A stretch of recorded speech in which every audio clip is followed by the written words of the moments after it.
Questa volta, spiace, ma parliamo della crisi di Dainese. Non è come la situazione di KTM o Cryptodata che erano gravi, ma non le conosceva nessuno. Qui è diverso, cioè di Dainese sanno tutto tutti, ma si legge poco, si dice poco e prima o poi la bolla scoppierà definitivamente. Non è che non se ne parli, le notizie stanno uscendo, devo dire, non è che arrivo io. Però io volevo provare a capirne un po' di più. Se vi va, ecco qua il video. Dai.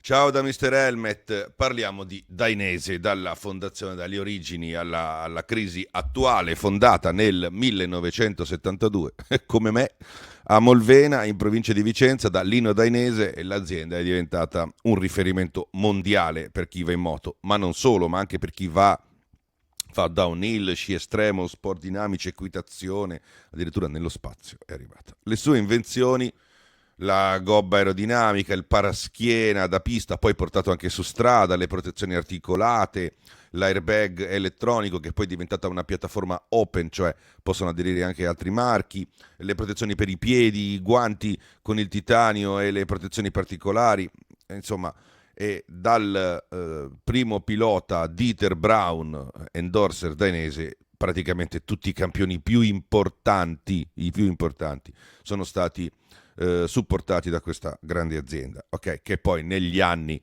ha inglobato anche AGV o AGV dei caschi, riportandola in Italia, no? Perché era uscita all'estero, gli stivali TCX, stivali tecnici, insomma nomi come Valentino Rossi, che ha fatto grande Dainese ed è stato fatto grande a sua volta, poi Agostini anche in seguito, ma Biagi, Simoncelli, tantissimi campioni, insomma veramente non si contano, praticamente la Hall of Fame della MotoGP ha vestito e veste Dainese. Nel 2014 Dainese è stato acquistato dal fondo Investcorp del Bahrain. Poi nel 2022 il fondo americano Carlyle Group ha rilevato Dainese per una cifra di circa 630 milioni di euro, un'operazione grossa, secondo me troppo grossa, perché i fondi poi quello che vogliono fare è guadagnarci, no? Insomma, non è andato proprio tutto liscio. Com'è possibile che un'azienda così innovativa, che è andata anche nello spazio con le invenzioni che ha fatto, eh, si trovi in una difficoltà di questo tipo? Ok, quindi come è possibile? Bene, allora, diciamo che fra il 2023 e il 2024, quindi un periodo molto recente, qualcosa si è rotto. Quindi nel 2024 Dainese perde 120 milioni di euro, ovvero il triplo rispetto ai 43 milioni dell'anno prima, del 2023. I ricavi 190 milioni in calo. Viene registrata la svalutazione dell'avviamento per 86 milioni di euro e poi il debito un muro da 337 milioni, di cui 285 milioni in bond privati sottoscritti da HPS Investment Partner e Arcmont Asset Management, e poi una linea revolving da 52 milioni e mezzo. Insomma, il bilancio chiude con un'equity negativa per 90 milioni di euro e tecnicamente è come se il capitale fosse sparito. Quindi a dicembre 2024, a Natale, Carlyle, il fondo che l'aveva appunto acquistata, ci mette una pezza e versa una cifra pari a circa 15 milioni come salvataggio di emergenza, no? Per evitare il default immediato. Quindi la considerazione del povero motociclista su una situazione del genere è questa: povero motociclista, dell'uomo della strada, no? Insomma, una visione un po' realista. Se tu paghi un'azienda 630 milioni, che negli anni buoni ne fattura 250, 300 milioni li metti a debito e poi i tassi di interesse ti esplodono in faccia, poi nel frattempo raddoppiano gli stock perché tu pensavi che la gente uscita dal Covid sarebbe corsa in motocicletta e avrebbe comprato Dainese come se non ci fosse un domani, poi magari hai gestito male un po' le scorte, i rapporti con i negozi, il listino prezzi, la concorrenza eccetera, e poi è normale che finisce male. È come pagare un'automobile, un bene qualsiasi, 2 volte il suo valore e poi lamentarsi che consuma troppo e svaluta. E poi parliamoci chiaro, sempre l'uomo della strada. In un mondo dove le moto di lusso, lo sapete, le super sportive per strada e le top di gamma non si vendono più, che senso ha proporre tute da migliaia di euro, stivali da 400-500 euro, 600 euro, airbag con prezzi da boutique che al primo volo che fai sono da buttare via? Può essere che l'abbigliamento è arrivato a costare quasi quanto la moto che si andrà a guidare, con la differenza che ha una durata di 1/3 rispetto alla moto stessa, perché per tanti motivi questi materiali non durano più come una volta.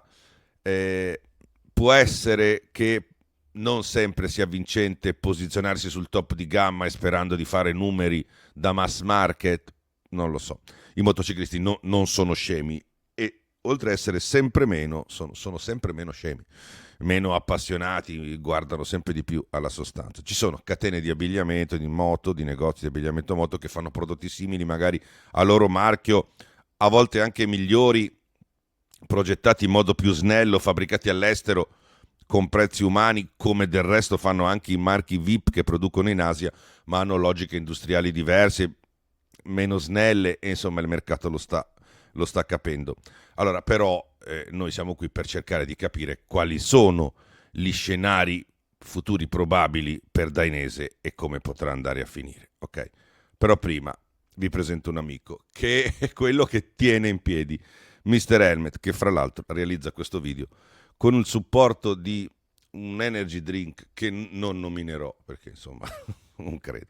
Però prima vi faccio vedere una cosa.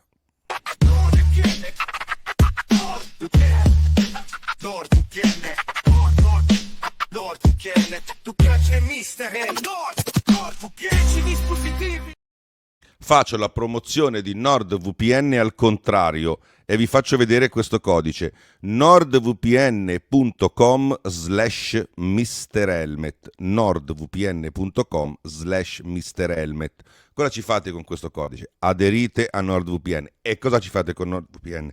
La installate su 10 dispositivi, fino a 10 dispositivi, quindi tablet, smartphone, smart TV, Apple CarPlay, Android Auto, il telefono di vostra moglie, il secondo cellulare che avete, il notebook, il tablet, quello che volete, e navigate tranquilli sui wifi di tutto il mondo dove andate. Voi sapete, il wifi è il posto più pericoloso, soprattutto di quelli pubblici, a cui attaccarsi. E poi, soprattutto negli aeroporti, negli hotel, luoghi molto frequentati, wifi gratuiti, sono molto pericolosi perché può succedere qualcosa a livello di privacy, a livello di sicurezza. Oltre a questo, NordVPN con il sistema Threat Protection Pro impedisce che si aprano le pagine con i malware, ma oltre a questo vi dà la possibilità di geolocalizzarvi in 118 paesi. Cosa vuol dire?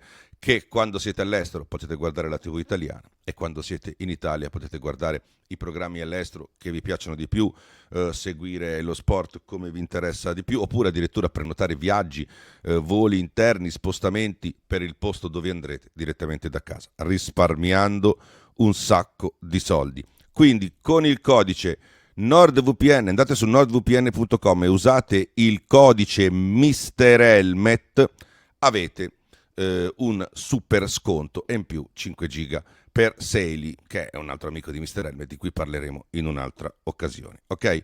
30 giorni per tornare indietro, ma voi questa cosa non la farete. Torniamo a noi.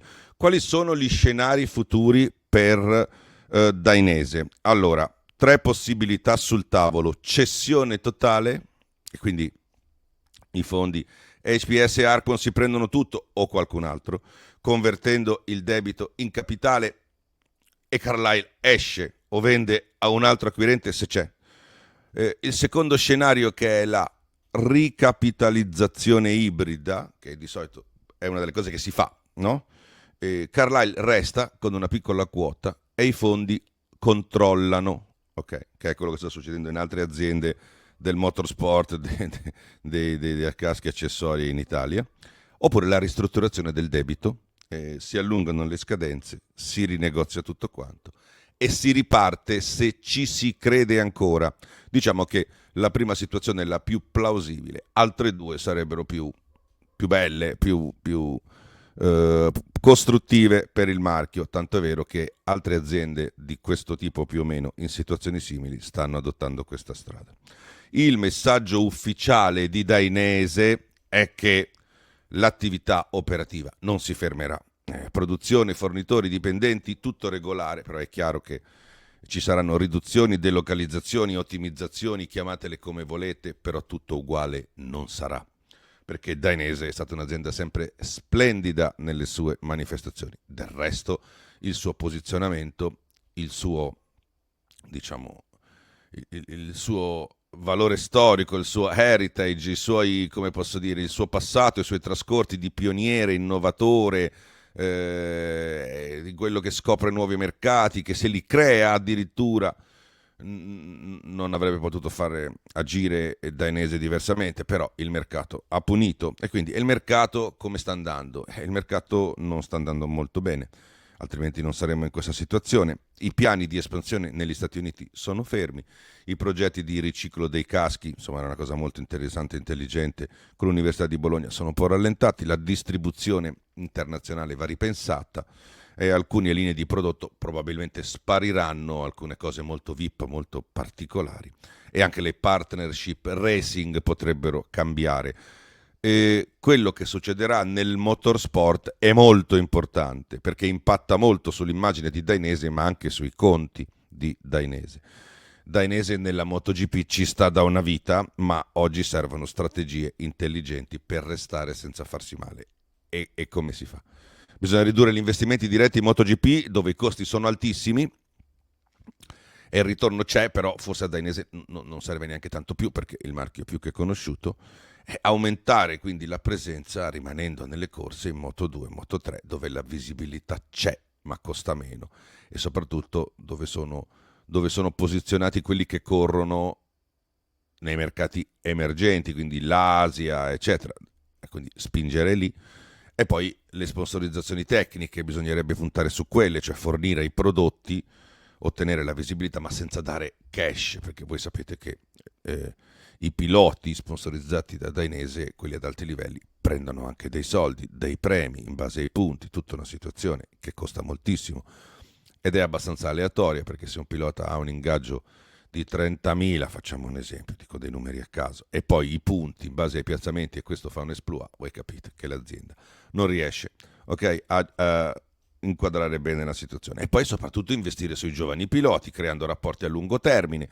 So che è difficile in un periodo in cui i contratti saltano per un non nulla e soprattutto poi raccontare tutto bene online, amplificando lo storytelling, creando il marchio, facendo ritornare l'amore per un marchio che era amatissimo e forse lo è ancora, anzi sicuramente lo è, però allontana un po' quando vai a comprarlo a livello di listino prezzi. Okay. Quindi MotoGP, costi elevatissimi, massima visibilità globale e saturazione di sponsor, ci sono veramente tanti competitor, mentre invece la Moto2 e la Moto3 potrebbe avere costi sostenibili, una visibilità internazionale comunque molto alta e più spazio e accessibilità per il brand. Bene, questa strategia non è che arrivo io e salvo Dainese, ma queste sono le strategie classiche quando si cerca di riposizionare e salvare un brand prestigioso, è chiaramente che ha già una sua storia e un suo appeal quando si vuole salvarlo. Questi sono i rimedi standard, quelli dei libri di economia e di marketing. Questa strategia, dicevo, può salvare la faccia, il brand e il futuro, tagliando dove serve, ma rimanendo comunque nel racing, rimanendo rilevanti nel racing, perché non si può fare la parte del bambino povero. Ok, chiudiamo. Dainese ha fatto la storia e forse la farà ancora, quindi secondo me è troppo importante per sparire, che è diverso da fallire, non è too big to fail, ma troppo importante a livello di immagine per non esserci più. Però oggi l'avete capito, non basta avere un bel nome, bisogna essere sostenibili, bisogna essere credibili con i piedi per terra e bisogna essere anche accessibili a chi deve spendere i soldi. Il mondo è cambiato. Anche i motociclisti sono cambiati e le tute, anche quelle. A un certo punto si cambiano e quando devi cambiare la tuta e costa come la moto, o quasi. E insomma tu vai da un'altra parte. Che ne pensate di questa storia? Tocca sempre a me portare fuori certe situazioni in modo eclatante. Ripeto, non è che non si parli di questa situazione, però si dà la notizia e via. Io vorrei costruire con voi un qualcosa in cui ne parliamo, date delle opinioni, magari possono essere anche utili a chi a questo salvataggio ci sta lavorando e ci lavorerà. E mettete like, iscrivetevi al canale e un saluto da Mr. Helmet.